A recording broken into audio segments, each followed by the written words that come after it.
सतनाम साही। कमाली जी की ये श्रीवाणी है। निर्भय हो के भजले नाम ने हरि का नाम सवाया जी। निर्भय हो के भजले नाम ने हरि का नाम सवाया जी। उठा सवेरे नहाया धोया चंदन खूब लगाया जी। उठा सवेरे नहाया धोया चंदन खूब लगाया जी। मन की कल्पना गई न बावर नाहक मरा जटाया जी। निर्भय हो के भजले नाम ने हरि का नाम सवाया जी। लोटा जल तुलसी पर डाला शिव को खूब नहलाया जी। लोटा जल तुलसी पर डाला शिव को खूब नहलाया जी। फेरी माला करी आरती अंदर रंग नहीं लाया जी। फेरी माला करी आरती अंदर रंग नहीं लाया जी। निर्भय हो के भजले नाम ने हरि का नाम सवाया जी। झांझ मंजीरे मृदंग बाजा घंटा खूब बजाया जी। झांझ मंजीरे मृदंग बाजा घंटा खूब बजाया जी। बाजा गाजा इंद्री खाजा मूरख क्यों मुँह बाया जी। बाजा गाजा इंद्री खाजा मूरख क्यों मुँह बाया जी।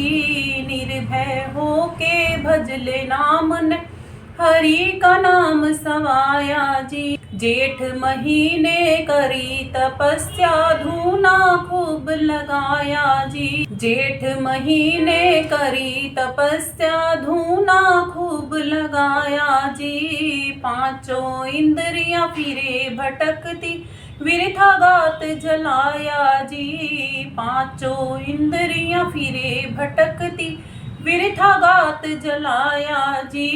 निर्भय हो के भजले नाम ने हरि का नाम सवाया जी। कर कर वरत दान भी दीने कीर्तन मिल मिल गाया जी। कर कर वरत दान भी दीने कीर्तन मिल मिल गाया जी। पढ़ पढ़ वेद हवन भी कीने मन नहीं बस में आया जी। पढ़ पढ़ वेद हवन भी कीने मन नहीं बस में आया जी। निर्भय हो के भजले नाम ने हरि का नाम सवाया जी। कहत कमाली जग जंजाली भोग में रोग बताया जी। कहत कमाली जग जंजाली भोग में रोग बताया जी। सत्य नाम से लगन लगा ले सतगुरु रहा बताया जी। सत्य नाम से लगन लगा ले सतगुरु रहा बताया जी। निर्भय हो के भजले नाम ने हरि का नाम सवाया जी। निर्भय हो के भजले नाम ने हरि का नाम सवाया जी। कमाली जी की ये श्रीवाणी है। वो अपनी श्रीवाणी के माध्यम से हमें समझाती हैं कि परमात्मा का नाम निर्भीकता से हमें भजना चाहिए। क्यों? क्योंकि वो हरि का नाम, वो परमात्मा का नाम सवाया होता है। हमें यहाँ से मोक्ष प्रदान करवाने के लिए वो परमात्मा का नाम हमारा सहारा होता है। इसीलिए ही कहा जाता है, संतों ने कहा है कि निर्भय होके भजले नाम ने हरि का नाम सवाया जी। कहते हैं उठा सवेरे नहाया धोया चंदन खूब लगाया जी। हम सुबह उठते हैं, नहाते हैं, धोते हैं, जो भी अपना चंदन या तिलक जो भी हमें लगाना होता है वो हम रमाते हैं। हम पूजा करते हैं, पाठ करते हैं, आरतियाँ करते हैं। हम सर्दियों में ठंडे पानी से भी नहाते हैं। बहुत से जने ऐसे भी होते हैं जो सुबह 4 बजे उठ के ठंडे ठंडे पानी में नहाते हैं। फिर भी मन में कल्पनाएं चलनी तो बंद नहीं होती ना, कि मन की कल्पना गई ना बावरे नाहक मरा जडाया जी। वो कहती हैं कि जब मन की कल्पनाएं ही हमारी नहीं मिट रही तो फिर क्या फ़ायदा हुआ ऐसे नहाने से। इस पे कबीर साहिब जी कहते हैं, नहाए धोए क्या हुआ जो मन का मैल न जाए, मीन सदा जल में रहे, तो भी बांस ना जाए। मीन सदा जल में रहे तो भी बांस ना जाए। कि नहाने धोने से, केवल बाहरी शरीर को धोने से अंतःकरण पे पड़े हुए हम जब इन मैलों को, मैल का मतलब यहाँ पे है कि कुविचारों को, अपने पुराने आत्मा में पड़े हुए कुसंस्कारों को जब तक हम नहीं मिटा रहे, तब तक बाहरी शरीर को नहलाने धुलाने से क्या फ़ायदा, जब तक हम अपने अंतःकरण में झांक ही नहीं पा रहे कि हम में कितनी बुराइयां हैं। हमें जब मालिक ने अपने जैसा बनाया है तो हम मालिक के जैसे क्यों नहीं बन पा रहे हैं। जो भी हम में बुराइयां हैं, जैसे कि आज विजयदशमी है, दशहरे का त्यौहार है, हम दशहरे के त्यौहार को कहते भी हैं कि असत्य पे सत्य की जीत है, यानी कि बुराइयों पे अच्छाई की जीत है। तो वो बुराइयों पे अच्छाई की जीत बाहरी तौर पे बनाने की जरूरत नहीं, हमें अंदर में बनाने की जरूरत है। इसी बात को प्रेक्षित कर रही हैं कमाली जी भी, कि बाहर का जो भी हम कर रहे हैं, हम सुबह उठते हैं, नहाते हैं, धोते हैं और मन में कल्पनाएं औरों के प्रति नेगेटिव चलती रहती हैं, तो उसका उठने का, नहाने धोने का क्या औचित्य बना। फिर सुबह सुबह उठ के जब हमें परमात्मा को याद करना चाहिए था और हम और ही कल्पनाओं में घूम रहे हैं, तो फिर उस नहाने धोने का भी कोई फायदा नहीं होता। यही बताना चाहते हैं साहिब भी, यही अपनी वाणी में बता रहे हैं कि उठ के सुबह नहाए धोए से क्या हुआ, जो मन का मैल ना जाए, जो अंतःकरण में आपके विकार हैं जब वो नहीं गए, तो बाहरी शरीर को नहलाने धुलाने से, भारी त्वचा को चमकाने से क्या लाभ मिलेगा। कि अंतःकरण में तो बहुत मैल पड़ा है, कोई बाहरी तौर पे बहुत सुंदर दिखता हो मगर उसका व्यवहार, उसका बर्ताव बहुत ही बेकार हो, तो फिर उस सुंदरता का क्या फ़ायदा। ऐसे ही वो बताते हैं उदाहरण देके कि जैसे जल में मछली रहती है, जब उसको यदि हम जल में से बाहर भी निकालें तो भी उसमें से जो स्मेल है, जो उसकी बदबू है, वो नहीं जाती ना। तो कहते हैं मछली तो सारा टाइम ही जल में ही रहती है। अगर आप अपनी काया को सारा टाइम भी जल में भी रखोगे मगर मन को, अंतःकरण को शुद्ध नहीं करोगे तो कोई फ़ायदा नहीं, उसे तो बदलना ही होगा। जब परमात्मा को याद करेंगे कि हाँ, अगर हमारी मौत भी आती है तो भी हम परमात्मा के पास ही जाएंगे। कब जाएंगे? जब सत्य नाम को जानेंगे, जब खुद को जानेंगे और खुदा को जानेंगे, तभी तो जाएंगे ना उसके पास। उस सत्य को जानोगे तभी तो उस सत्य से मिलन कर पाओगे। तो इसीलिए वो बताते हैं कि निर्भय होके भजले नाम ने, उस नाम को, उस सत्य नाम को भजले, क्योंकि वो हरि का नाम, वो परमात्मा का नाम सवाया कर देता है, यहाँ से निकलने का रास्ता बना देता है। आगे कहते हैं कमाली जी कि लोटा जल तुलसी पर डाला, शिव को खूब नहलाया जी, फेरी माला करी आरती, अंदर रंग नहीं लाया जी। कि तूने क्या किया बंदे, सुबह उठा, नहाया धोया, मन में कुछ का कुछ चल रहा है तेरे, और उसी कल्पनाओं में ही लोटा भरा जल का, तुलसा पर भी डाल दिया, शिव जी पर भी डाल दिया, अंदर से बड़बड़ चल रही है, तो उसका क्या फ़ायदा हुआ। कि लोटा जल तुलसी पर डाला, शिव को खूब नहलाया जी, मन की कल्पना गई ना बाप रे, नाहक मरा जड़ाया जी। तो कमाली जी कहती हैं कि जब आपके मन की कल्पना नहीं गई तो आप ठंड में, जाड़े में जड़ाए भी क्यों मर रहे हो। इससे बढ़िया तो ये है ठंड में गर्म पानी से नहा, कम से कम ठंड तो नहीं लगेगी। मन की कल्पनाएं मिटाने के लिए गर्म पानी या ठंडे पानी की आवश्यकता नहीं, मन की कल्पनाएं मिटाने के लिए सतनाम की, सतभक्ति की आवश्यकता पड़ती है। फेरी माला करी आरती, अंदर रंग नहीं लाया जी। माला भी फेरते फेरते फिर भी अंदर में दूसरों के प्रति विचार विमर्श चलते ही रहे, कभी कामनाओं के चलते रहे तो कभी दूसरों के प्रति पॉजिटिव या नेगेटिव विचार ही चलते रहे, शांत तो नहीं हुए ना। माला भी फेरते फेरते भी हम करते भी हैं ना, बहुतों को देखा भी होगा, राम राम राम राम बोलते रहते हैं, ध्यान कहीं और ही होता है। तो उस माला के फेरने का क्या फ़ायदा हुआ जब ध्यान ही नहीं था उस माला। आरती करते हैं, आरती करते करते भी ऐसे ही करते हैं, इधर उधर देखते रहते हैं, इसको देख लिया उसको देख लिया, क्या फ़ायदा हुआ। अंदर में तो रंग नहीं आ रहा ना उस मालिक का। जब तक अंदर में रंग नहीं आ रहा तब तक उसको करने का फ़ायदा कुछ भी नहीं मिलेगा। हम इस पे साहिब जी कहते हैं कि पत्थर पूजे हरि मिले तो मैं पूजूं पहाड़, इससे तो भली चक्की है जो पीस खाए संसार। कि ऐसे कृत्य करने से तो पत्थरों में जाते हो, मूर्तियों में जाते हो, घर से ठंड में निकलते हो, अंदर में विचारों की बड़बड़ चलती रहती है, और वो सारे क्रियाकलाप बाहरी जो आप करके आते हो उनसे क्या लाभ उठाया। उससे तो बढ़िया ये था कि घर में चक्की जो आपने लगा रखी है ना, उसी की पूजा कर लेते। कम से कम वो अनाज पीस के तो देती है पेट भरने के लिए। बस संत इतना समझाना चाहते हैं आपको कि आप अंतःकरण को साफ करना सीख जाओ। बाहर जाओ या मत जाओ, उससे कोई अभिप्राय नहीं। उनका अभिप्राय केवल इस बात से है कि आप खुद को बदलना सीख जाओ, आप सत्य में स्थापित होना सीख जाओ, आप कुवृत्तियों को त्यागना सीख जाओ। जैसे कि आज दशहरे का त्यौहार भी है। आपको पता है दशहरे के त्यौहार में क्या होता है? असत्य पर सत्य की विजय होती है ना। कुविचारों को त्याग कर सद्गुणों को ग्रहण करने का दिन। ये दिन एक दिन नहीं होता, ये हर रोज होता है, मगर हमें साल में ये याद दिलाने के लिए आता है कि हमें बुराइयों को छोड़ के अच्छाइयों को ग्रहण कर लेना चाहिए। हमें अवगुणों को छोड़ के सद्गुणों को ग्रहण कर लेना चाहिए। आगे कमाली जी बताती हैं, झांझ मंजीरे मृदंग बाजा घंटा खूब बजाया जी, बाजा गाजा इंद्री खाजा मूरख क्यों मुँह बाया जी। कि हमने आरती की, घंटे बजा लिए, ढोल बजा लिए, नगाड़े बजा लिए, थका लिया खुद के तन को बोल बोल के, नाच नाच के, गा गा के। कान भी दर्द करने लगते हैं कभी कभी हमें ये होता है कि ये नगाड़े बंद हो जाएं बस।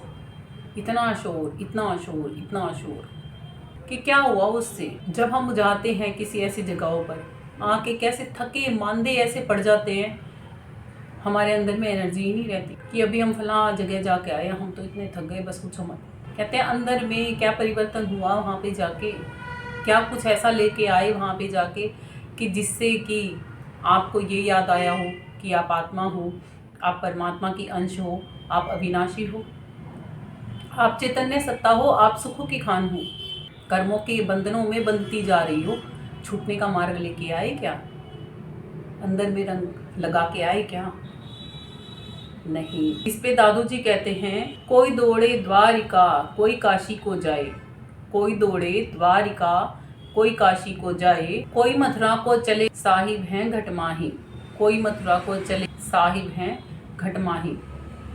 तो दादू जी अपनी श्रीवाणी में क्या बता रहे हैं कि कोई द्वारिका नगरी में जा रहे हैं परमात्मा को ढूंढने के लिए, कोई काशी जी में जा रहे हैं, कोई मथुरा में जा रहे हैं, और जाने कहाँ कहाँ हम जाते हैं कि साहिब को, जिस परमात्मा को आप ढूंढ रहे हो वो तो आपके घट में ही बैठा है। जैसे तुलसी साहिब जी कहते हैं कि घट में है सूझे नाही, लानत ऐसी जिंद तुलसी या संसार को भया मोतिया बिंद। कि आप कहाँ ढूंढने जा रहे हो? आपके अंदर में ही परमात्मा बैठा है, बस अपनी आत्मा का मोतियाबिंद हटवा लो। ऐसे भेदी संतों से मिल लो कि वो मोतियाबिंद का इलाज कर देंगे। बाहरी स्थूल शरीर की आंखों का इलाज नहीं है ये,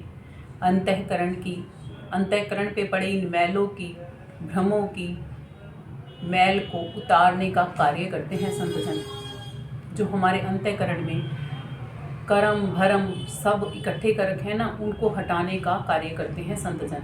एक संत जी कहते हैं, पत्थर पूजा और पाठ करे घंटा शंख बजाए, पत्थर पूजा और पाठ करे घंटा शंख बजाए, बाहरी करे पाखंड, बाहरी करे पाखंड अंदर में जाना ना आए, बाहरी करे पाखंड अंदर में जाना ना आए। कि पत्थर की पूजा कर ली, पाठ कर लिया बैठ के घर में, हम करते हैं ना पाठ, हम करते हैं ना व्रत तीर्थ होम आदि पाठ पढ़ पढ़ के करते रहते हैं ना, हम घंटे शंख भी बजाते हैं, मगर क्या नहीं मिलता उससे हमें? अंतःकरण में जाने का रास्ता नहीं मिलता ना। क्यों नहीं मिलता? क्योंकि उसको हम समझते नहीं, इसलिए हमें अंतःकरण में जाने का रास्ता नहीं मिलता। बाहरी करे पाखंड, ये बाहरी पाखंड करने से परमात्मा जो अंदर में बैठा है वो नहीं मिलेगा। अंदर में ही जाके उसकी खोज करनी पड़ेगी, तभी वो परमात्मा मिलेगा। जैसे तुलसी साहिब जी ने अभी बताया था ना अपनी श्रीवाणी में कि अंदर में ही है, अंदर में ढूंढोगे तब मिलेगा। तो आगे बोलती हैं कमाली जी कि जेठ महीने करी तपस्या, धूना खूब लगाया। जेठ के महीने में बहुत से योगी जन तपते हैं धूना लगा। उनके लिए भी बताती हैं कि उनकी भी इंद्रियों का ये सुख भोगना ये मिटता नहीं। पांचों इंद्रियां फिरे भटकती, वृथा गात जलाया जी। क्यों अपने गात को जला रहे हो, फूक रहे हो? क्या मिलेगा? क्या परमात्मा ऐसे मिलता है जैसे हम कृत्य कर रहे हैं? अगर मिलता होता तो किसी को तो मिल ही गया होता ना। फिर हम ये क्यों कहते हैं परमात्मा तो किसी को मिलता नहीं, आत्मदर्शन तो किसी को होते नहीं? संतों ने तो कभी नहीं कहा कि आत्मदर्शन नहीं होते या परमात्मा नहीं मिलता। संत तो सदा ही कहते हैं कि आत्मदर्शन भी होते हैं और परमात्मा भी मिलता है। कृष्ण जी ने भी तो कहा है श्री गीता में, अर्जुन को दिखाया तो था, आत्मज्ञान दिया था ना अर्जुन को। अगर आत्मज्ञान नहीं हो सकता होता, अगर परमात्मा ज्ञान नहीं हो सकता होता तो कृष्ण जी को श्री गीता में क्या कहने की जरूरत पड़ रही थी?